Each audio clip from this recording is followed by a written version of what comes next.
आत्ताच्या घडीला मायनिंगला 840 हेक्टर जमीन दिल्याचं जाहीर केलेलं आहे सरकारने।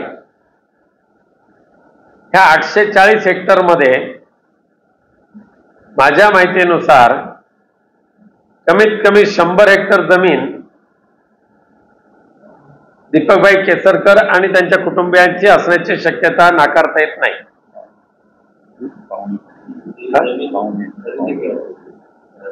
नाही, त्याचा आता तो मी काढतो, पण आत्ताचा जो सातबारा आहे त्या सातबाराच्या हिशोबाप्रमाणे त्यांची नावं या सातबाऱ्यावर दिसत आहेत।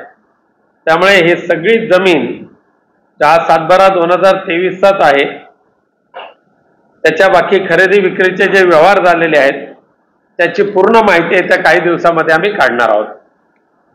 ह्या सगळ्याचं पूर्ण डाटा महसूल खातं आणि रजिस्ट्रेशन डिपार्टमेंट सहाय्यक निबंधक यांच्या खात्याकडून तिथले ग्रामस्थ सुद्धा काढतायत, आम्ही सुद्धा काढतोय आणि सिंधुदुर्ग पर्यावरण प्रेमी जी मंडळी आहेत ती सुद्धा त्याचा संपूर्ण डाटा काढतायत, माहिती पडतायत। आता दीपकभाईंचं नाव सातबाराच्या पहिल्याच पानावर भेटलं आणि ते तुमच्या मार्फत लोकांना नाही सांगितलं ती चुकी होईल आमची। त्यामुळे टप्प्याटप्प्याने जेवढी माहिती देतील तेवढी देऊ।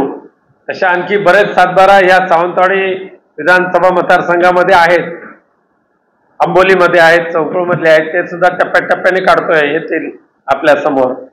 खरं म्हणजे त्या दिवशी जे नोटीस वाचलं त्या नोटीसमध्येच हा उल्लेख केला होता की ही फक्त आम्ही तुमच्या माहिती करता आम्ही नोटीस देत आहोत, सूचना देत आहोत, तुमच्या माहिती करता हे सूचना पत्र देत आहोत, तुमच्या एनओसीची आम्हाला गरज नाही, फक्त माहिती करता देत आहोत।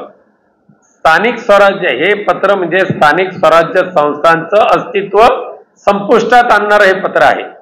हे पत्र तुमच्या माहितीचं ग्रामपंचायती लिहिलेलं आहे, हे फक्त माहिती करता देत आहोत, एनओसी मागितलीच नाही त्याच्यामध्ये, फक्त माहिती करता देत आहोत।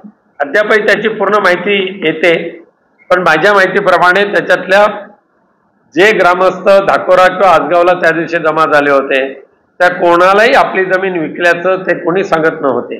विक्री न होता सुद्धा म्हणजे ऑफिशियली खरेदी विक्री न होता सुद्धा मेलेल्या माणसांना जिवंत करून खरेदी विक्रीचे व्यवहार बऱ्याच आता व्हायला लागलेत आपल्या कोकणामध्ये।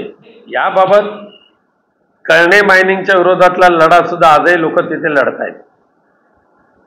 पुढची तुमची मळेवाड बरोबर ना, तळवणे इथले लोक सुद्धा मायनिंगच्या विरोधात आजही लढत आहेत, आम्ही आहोत त्यांच्या बरोबर।